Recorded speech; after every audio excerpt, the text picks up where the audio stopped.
It's update time. Hey guys, it's been a while. I didn't realize until yesterday actually that it's been a long time since I've done a video, probably since April, on a video as far as a progress report on the layout.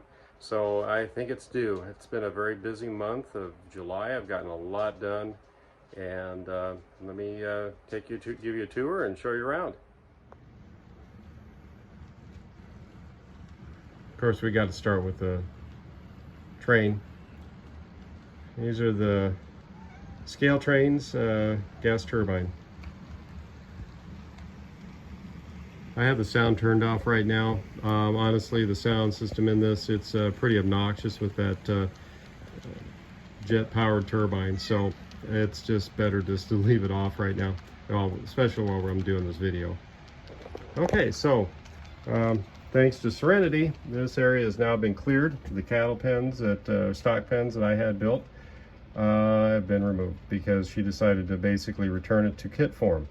So she unfortunately likes to lay here and sleep, and for the time being it was just easier just to bag it all up and put it away, and I'll rebuild it again soon. Anyway, so that's unfortunately the negative, but everything else is positive, so let's get started. Okay, so we have all of the scenery done except for the water features for Faith Mountain. I can't even back up far enough to get the whole mountain in the scene.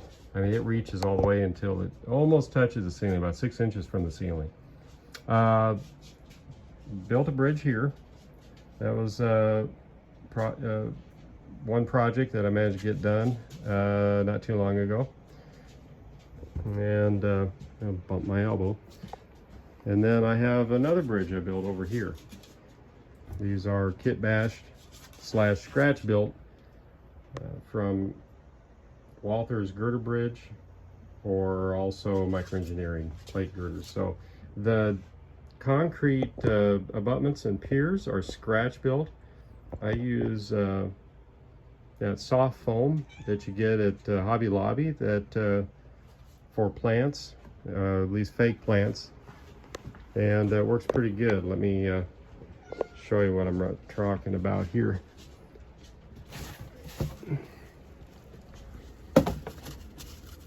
This is a foam here. It's extremely cheap, easy to carve, but it is delicate. You can't get a lot of stress on it, but for what we're using it for, or what I'm using it for any concrete, bridge abutments, piers, stonework, or anything like that, it's wonderful, and it's cheap. I mean, I can get half a dozen of these blocks for like $5 at Hobby Lobby, so they go a long ways and really make it easy to make concrete abutments and so forth. Even Serenity thinks it's okay, don't you? Yeah, okay, moving right along. So anyway, we have this bridge. That one's the second one that I built, and I got more to do. Of course, I'm going to have to build this trestle here soon. Another bridge, another bridge. Another thing I did is I went ahead and carved all this foam that I had put down for the scenery. It's just a base. I carved it up, got rid of all that foamy bubble look, and then I just gave it a base coat of paint. This is just temporary. I'm going to go over it again with more rock molds and scenery and carving and all that. So anyway, that's new. And of course, right above us, we have lanterns. I just got a couple ones, new ones, like this one right here, Colorado and Southern lantern that I bought off eBay and restored it a bit. So that's new. Anyway, I got never have enough of those. Okay, so one huge thing that I managed to do, and I finished it today, is I got this new panel in, and it controls 4 switch machines that I managed to get installed under there. And these control a crossover. It controls also a switch to a passing siding, and then also it controls the switch that goes on what I call the high line, which is the line that goes all the way over this bridge and then loops around and is the upper level on Faith Mountain. So anyway, so that is done, and I've designed it so I can remove the panel easy with taking these screws out if I have to. It's kind of old school. I use old, large, double pole, double throw, 3-position toggle switches. Basically because I have a bunch of them, and it saves me money having to go buy other switches. So they work out, and of course the LEDs change color when you throw the switch the other direction. Okay, so that's another thing too, is all this fascia is now done on the layout completely. So that was another thing I got done in July. We also have control for the turntable end. That's all finished, and it is functional. And get out of the video. Put her down. Another wonderful thing is I managed to get an access port cut back in there, and then I put some cheap carpet stapled around the edge, cleans it up. Now I have full access to anything back there in case I have derailment or want to add more details, whatever. I can get back in there. It's a little tight, but it is functional, so I'm thrilled about that. Also, we now have a fully functional layout in the sense of all the electronics are done. The Y is wired up and working perfectly using DCC, I forget what the heck you call them, but I think here it is right there. DCC Specialties. These are a reverser, automatic. They are wonderful. 2 wires in, 2 wires out. It does everything for you. You never have to worry about it. It has surge protector, everything. So it's hands off. You never have to do anything.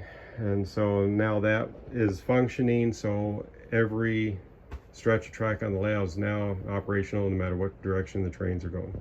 Also, I managed to get another switch machine installed back there where that switch is, and have it also done, and have it just have a control right here for it. Also, in getting that hooked up, I managed to also get all the signals working again. So, and then they're controlled here. They're kind of the idiot-proof type. If I want to change color, I just turn the knob. So that's how I do that. There's nothing automatic about it. It's just, I just do it on my own. So it's nothing fancy, but they do work. And there's the other one.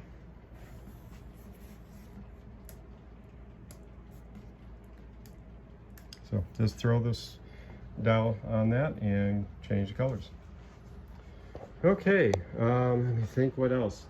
Well, one nice thing about getting all those switches, also the switch machines installed over in that section back in the against the wall there, where you see back here, which was a pain in the ass to put in. But once those are done, now I can start on closing this in, and this is going to be a city/town.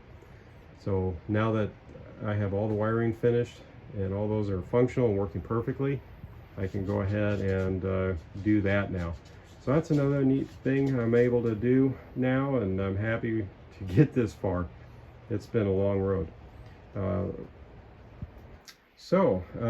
We did have one other negative. My backdrop right here, we had a terrible storm a couple weeks ago, and we had a leak up in the ceiling there, and it just absolutely poured down and trashed my backdrop. I'm going to have to actually replace this part of it.